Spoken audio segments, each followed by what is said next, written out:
L'interview matinale. Ce matin, mon invité, il fait partie des habitués que j'ai plaisir à voir régulièrement, puisque ça veut dire que à Montségur, il y a une actualité autour de l'orgue, de la musique. Pierre Billette. Bonjour Pierre. Enchanté Et, et euh, bonjour. et donc, vous revoilà ici pour nous parler d'un concert qui a lieu le 5 avril, donc en même temps que Vite en Vin. D'ailleurs, on en avait parlé dans une précédente Oui, interview. on a commencé en fait, on a inauguré en 2023 la restauration de l'orgue et on avait fait un concert à cette occasion en même temps que Vuitton Vin. Et puis on a vu que ça marchait bien, Ouais. donc on a recommencé et on recommence tous les ans. Et cette année, c'est la troisième fois. Et c'est l'occasion, effectivement, comme on en parlait, de toucher un autre public, justement, qui vient peut-être parfois d'un peu plus loin, et de faire vivre cet orgue restauré il y a peu de temps.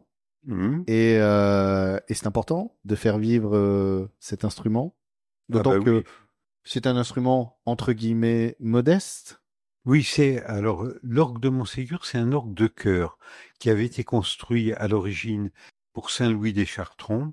Pour des raisons que j'ignore, en 1860 à peu près, il a été racheté par la paroisse de Montségur et il a été installé en tribune, alors que a priori c'était un orgue de chœur. Mais ce qui explique d'ailleurs ce concert, c'est que un orgue de chœur, c'est un orgue d'accompagnement. Donc j'ai proposé à Martin Tambrement, qui est organiste, de choisir une personne pour chanter, parce que c'est la vocation de cet orgue d'être d'abord un instrument d'accompagnement et pas un instrument de concert. Donc là, on aura droit à un concert orgue et voix avec, vous le disiez, Martin Tambremande, qui est l'organiste, qui a un joli parcours. Oui, oui, oui, oui, il est premier prix du Conservatoire de Paris, organiste titulaire de Saint-Louis des Chartrons, et il travaille aussi à l'Opéra de Bordeaux, où il accompagne les chœurs quand il n'y a pas d'orchestre, en fait, pour les faire travailler. Et je peux vous dire, parce que je le connais bien, c'est un surdoué, Oui. hein. Et j'ai dit souvent, faire venir Martin Tambrement jouer sur l'orgue de Montségur, si je peux me permettre une comparaison un peu triviale, c'est comme si je disais à un pilote de Formule 1, je te prête ma Clio, mais lui fait le rallye de Monte-Carlo avec. Et en plus, il le gagne, Voilà. parce qu'il est vraiment très bon.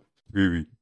Bon, à savoir que Pierre, en réalité, a une Clio RS16 240 chevaux. Hein, c'est pour ça que... Euh, alors, justement, c'est un grand organiste, talentueux. Comment le convainc de venir à Montségur? Parce que rappelons que le concert, l'entrée est gratuite en plus. Alors, Sur libre participation, disons. voilà, oui, oui, parce que ils ont des cachets, mais très modestes, hein, ce qui nous permet de ne pas faire payer l'entrée. Et par contre, on fait payer la sortie. Comme on veut, les gens donnent une libre participation.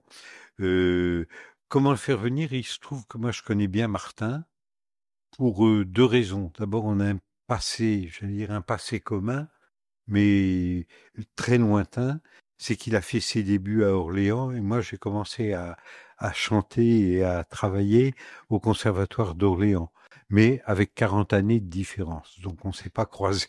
Vous vous êtes pas Mm. croisés, mais ça fait un souvenir commun, Voilà, partagé, de dire, voilà, ah bah oui. on a partagé, on a fréquenté les mêmes lieux, donc il y a ça, et puis surtout Martin est l'accompagnateur d'un grand nombre de chorales à Bordeaux, l'ensemble Jubilaté, l'Absalète de Mérignac, entre autres.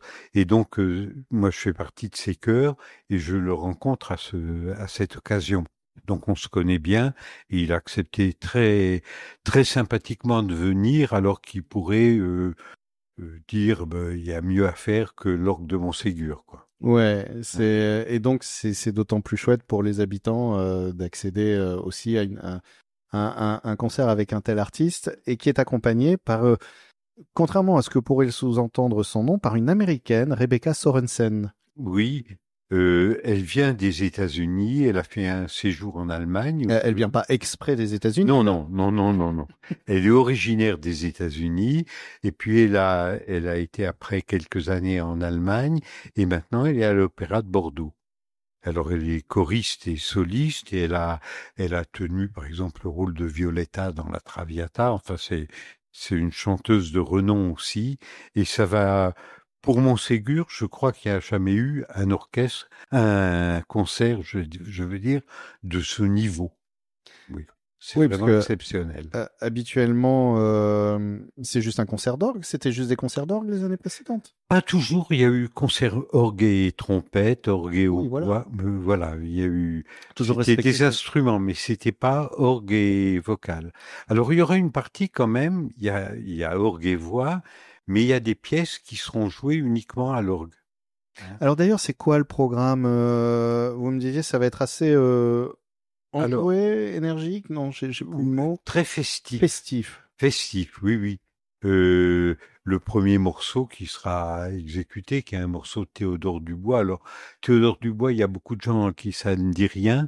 Par contre, il est très connu des organistes parce que c'était lui-même un organiste et il a composé énormément pour l'orgue.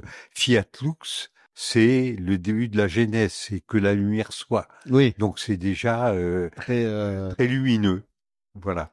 Et puis ensuite il y aura du Handel, J'ai vu du Bach.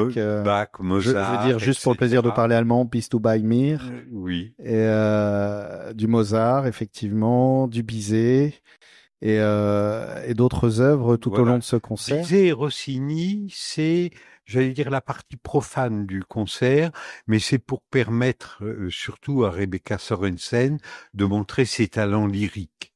Hein.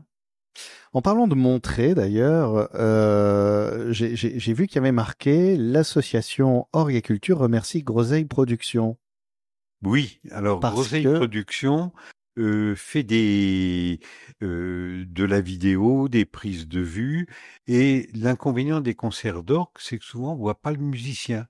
Il est à la tribune, eh oui.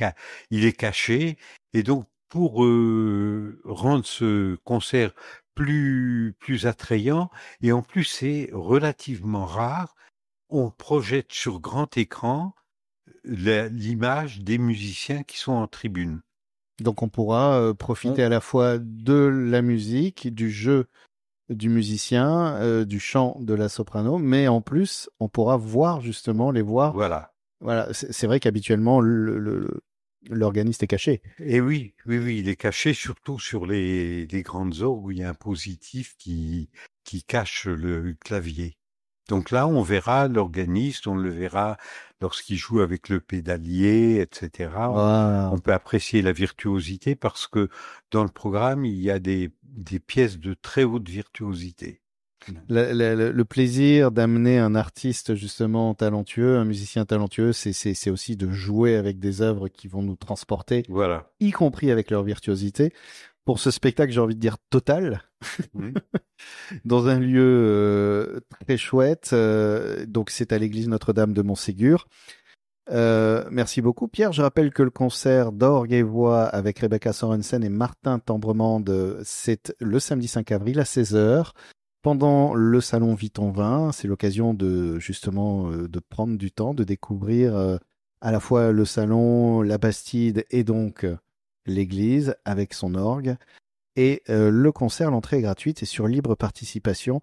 C'est une très bonne idée parce que je pressens qu'on sera beaucoup plus enclin à donner, une fois le concert vécu, généreusement.